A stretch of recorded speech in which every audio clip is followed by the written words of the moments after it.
Happy birthday to you. Happy birthday to you. Happy birthday to dear Nancy. Happy birthday to you.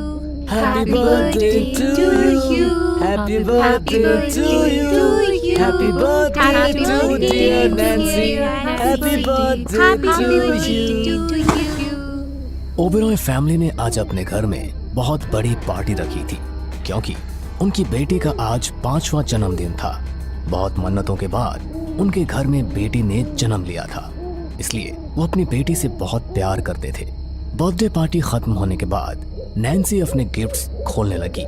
सब रिश्तेदारों और सब दोस्तों ने उसे बहुत सारे गिफ्ट दिए थे। उसने गिफ्ट खोलने शुरू किए। वाओ, ये डॉल कितनी सुंदर है। देखो ना मम्मा, कितनी प्यारी डॉल है। वाह, ये डॉल तो सचमुच बहुत सुंदर है। इसे देखकर तो ऐसा लगता है कि किसी ने अपने हाथों से बनाई है।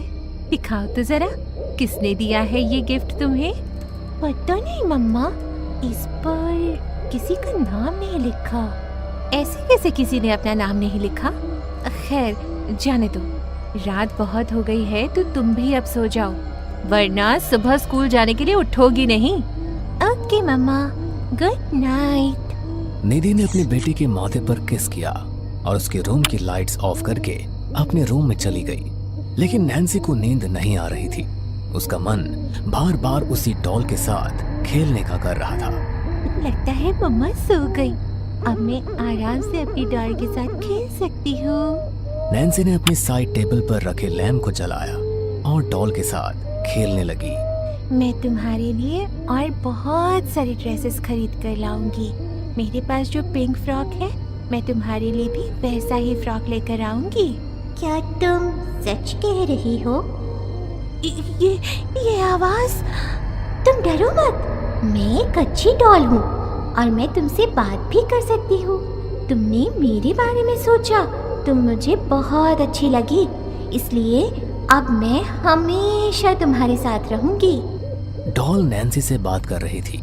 ये बात नैन्सी को थोड़ी अजीब लगी।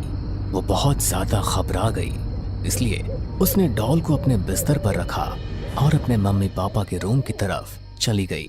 उसने रूम का दरवाजा खटखटाया। क्या हुआ नैन्सी बेटा, सब ठीक तो है? नहीं मम्मा, वो डॉल मुझसे बात कर रही थी तो मुझे डर लगा, इसलिए मैं सोने के लिए आपके पास आ गई। मेरे पास सोने के लिए अब तुम ऐसे झूठ भी बोलने लगी हो? भला कोई डॉल तुमसे बात कैसे कर सकती है? चलो चुपचाप अंदर आ जाओ। नहीं मम्मा, मैं झूठ नहीं बोल रही, बिल्कुल सच कह रही हूँ। फिर से झूठ? चुप करो तुम और चलो अंदर आकर चुपचाप सो जाओ। निधि ने नैन्सी की बात पर भरोसा नहीं किया। नैन्सी अक्सर अपने कमरे में न सोने के बहाने बनाती थी, इसलिए निधि को ये लगा कि अभी भी नैन्सी बहाना ही बना रही है। वो नैन्सी को कमरे में ले गई और उसे अपने पास सुला लिया। कुछ देर में सब गहरी नींद में सो गए, लेकिन नैन्सी को डर के मारे नींद ही नहीं आ रही थी। तभी उसे लगा कि कोई उसे पुकार रहा है। नैन्सी, नैन्सी, तुम मुझे छोड़कर यहाँ पर क्यों आ गई? मैं तो तुम्हें बहुत अच्छी लगी थी ना, तो तुम मेरे साथ खेली क्यों नहीं? डॉल की ऐसी भयानक आवाज सुनकर नैन्सी अचानक से घबरा गई। तभी बेड के सामने खड़ी उस डॉल ने नैन्सी के पैरों को पकड़कर खींचा और नैन्सी सीधा बिस्तर से नीचे गिर पड़ी। उसके गिरने की आवाज से अचानक उसके मम्मी पापा की आंख खुली। नैन्सी, नैन्सी क्या हो गया तुम्हें? तुम बिस्तर से नीचे कैसे गिर गई? मम्मा, वो डॉल मुझे बार बार परेशान कर रही है और उसी ने मेरे पैर पकड़कर खींचे। मुझे वो डॉल नहीं चाहिए मम्मा। क्या डॉल? तुम किस डॉल की बात कर रही हो बेटा? और भला एक डॉल तुम्हारे पैर पकड़कर कैसे खींच सकती है? जरूर तुमने कोई बुरा सपना देखा होगा। अब चलो और चलकर सो जाओ और डरो मत, कहीं पर भी कुछ नहीं है। निधि और नितिन ने उसे शांत किया और फिर से सुला दिया। निधि ने नैन्सी को अच्छी तरह चद्दर में ले लिया ताकि अगर उसे किसी बात से डर लग रहा हो तो ना लगे। जैसे तैसे रात बीती और अगला दिन आया। सुबह निधि उठी तो उसने देखा कि नैन्सी को बहुत तेज बुखार है। नैन्सी को बहुत तेज बुखार है नितिन। कल रात तक तो नैन्सी की तबीयत बिल्कुल ठीक थी, अचानक इतना तेज बुखार कैसे हो गया? ये डॉल यहाँ पे कैसे आ गई मम्मी पापा? मैं तो इसे अपने कमरे में ही छोड़ कर आई थी। बेटा इसे मैं यहाँ पर लेकर आया हूँ, लेकिन तुम इतना घबरा क्यों रही हो? निधि, आई थिंक हमें नैन्सी को डॉक्टर के पास लेकर जाना चाहिए। बुखार की दवाई भी दिलवानी है। आज मैं ऑफिस से छुट्टी ले लेता हूँ, आज पूरा दिन नैन्सी के साथ ही रहूंगा। नितिन ने ऑफिस से छुट्टी ले ली और निधि और नितिन नैन्सी को लेकर डॉक्टर के पास गए। ओह माय गॉड, नैन्सी को तो बहुत ज्यादा बुखार है, हमें उसे इमीडिएटली एडमिट करना पड़ेगा। डॉक्टर ने नैन्सी को बेड पर लिटाया और उसके हाथ में ग्लूकोज की सिरिंज लगा दी। तभी अचानक फिर से नैन्सी के कानों में डॉल की वही भयानक आवाज पड़ी। तुम तो बीमार हो गई मेरी प्यारी दोस्त, लेकिन तुम चिंता मत करो, मैं तुम्हें अकेले नहीं छोड़ूंगी। जब तक तुम्हें अपने साथ ले जाने का समय नहीं आता, तब तक मैं हर समय तुम्हारे साथ ही रहूंगी।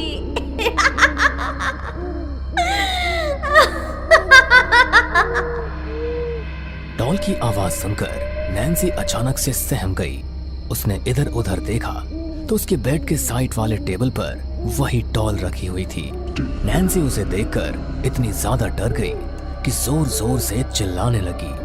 मम्मा, मम्मा प्लीज बचाओ मुझे, वरना ये मुझे मार डालेगी। नैन्सी के मम्मी पापा डॉक्टर के केबिन में थे, लेकिन जैसे वो केबिन से बाहर निकले और उन्होंने नैन्सी के चिल्लाने की आवाज सुनी तो वो जल्दी से नैन्सी के वार्ड में गए। वो पूरी तरह तड़प रही थी। डॉक्टर जल्दी से आए और उन्होंने उसे नींद का इंजेक्शन दे दिया। ज्यादा बुखार होने की वजह से आपकी बेटी को दौरा पड़ गया था, लेकिन मैंने उसे नींद के इंजेक्शन में दवाई मिलाकर दे दिया है, तो धीरे धीरे उसे आराम आ जाएगा, आप चिंता मत कीजिए। 2 दिन तक नैन्सी हॉस्पिटल में एडमिट रही, लेकिन उसकी तबीयत में कोई सुधार नहीं आया, बल्कि उसकी तबीयत और ज्यादा बिगड़ने लगी। क्या आप मुझे बताएंगे कि मेरी बेटी की तबीयत अभी तक ठीक क्यों नहीं हुई है? सिर्फ मामूली बुखार था उसे, और आप कैसे डॉक्टर हैं जो एक पेशेंट का बुखार ठीक नहीं कर पा रहे? देखिए, मैं आपकी परेशानी समझ रहा हूँ मिस्टर नितिन, लेकिन आपकी बेटी का बुखार लाख कोशिश करने के बाद भी कम नहीं हो रहा है। लेकिन आप चिंता मत कीजिए, हमने उसकी मेडिसिन को चेंज किया है, आपकी बेटी जल्दी बिल्कुल ठीक हो जाएगी। सिस्टर, आज सिस्टर जूलिया वापस आने वाली है ना? हाँ डॉक्टर, आज सिस्टर जूलिया ही नाइट ड्यूटी पर रहेंगी। डॉक्टर और नर्स नैन्सी को दवाई देकर चले गए और वो भी गहरी नींद में सो गई। निधि और नितिन 2 रात से ठीक से सोए नहीं थे, तो उन्हें भी वहां बैठे हुए नींद आ गई। तभी निधि के कानों में अचानक एक आवाज पड़ी जो किसी के हंसने की थी, लेकिन बहुत डरावनी। निधि ने अपनी आंखें खोली तो अपनी बेटी का हाल देखकर उसके होश उड़ गए। नैन्सी उल्टी होकर दीवार पर चल रही थी और बहुत ही भयानक तरीके से मुस्कुरा भी रही थी। उसका चेहरा उसी डॉल की तरह लगने लगा था जो उसे उसके बर्थडे गिफ्ट में मिली थी। Twinkle, twinkle, little star, how I wonder what you are. Twinkle, twinkle, little star, how I wonder what you are.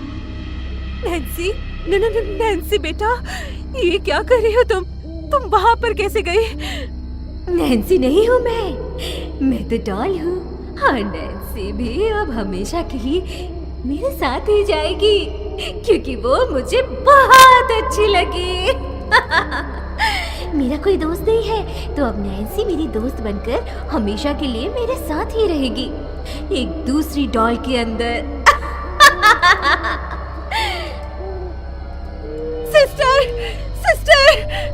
निधि के चिल्लाने की आवाज सुनकर अचानक नितिन की भी नींद टूट गई और सिस्टर जूलिया, जो रात की ड्यूटी पर थी, हड़बड़ाती हुई दौड़कर वहां आई।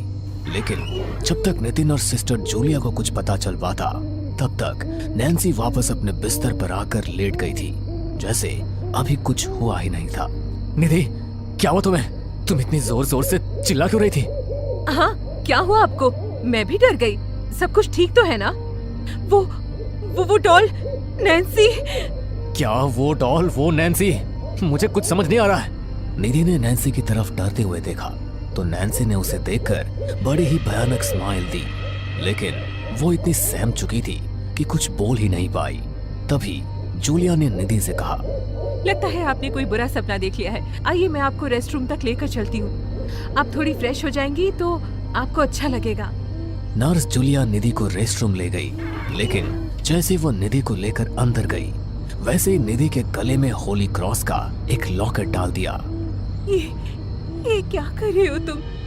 मैं जानती हूँ कि आपको ये बहुत अजीब लगा होगा, लेकिन आपकी बेटी बीमार नहीं है, बल्कि उस पर किसी शैतान का साया है। उसके रूम के अंदर जो डॉल रखी है वो शैतान ही है, और उसी शैतान ने आपकी बेटी के शरीर पर कब्जा कर लिया है। क्या?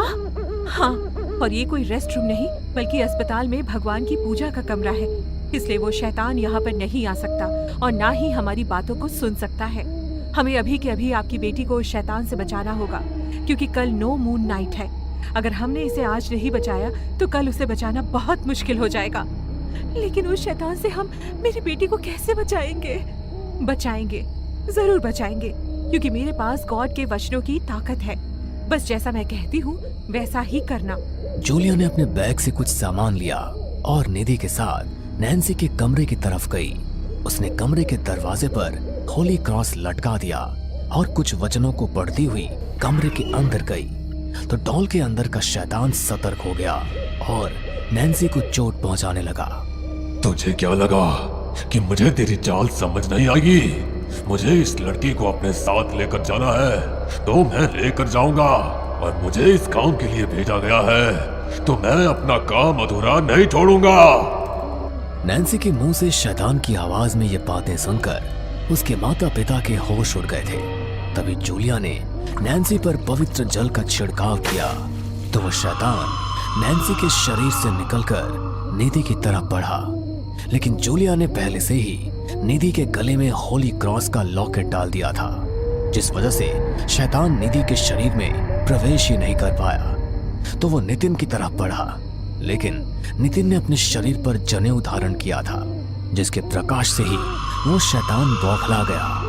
उसे प्रवेश करने के लिए किसी का शरीर नहीं मिला तो वो फिर से उसी गुड़िया के अंदर चला गया, और इसी मौके का फायदा उठाकर जूलिया ने कुछ वचन पढ़कर शैतान की आत्मा को गुड़िया में बांध दिया और गॉड का पवित्र जल छिड़ककर उसे जला दिया। उसी के साथ शैतान की आत्मा नष्ट हो गई।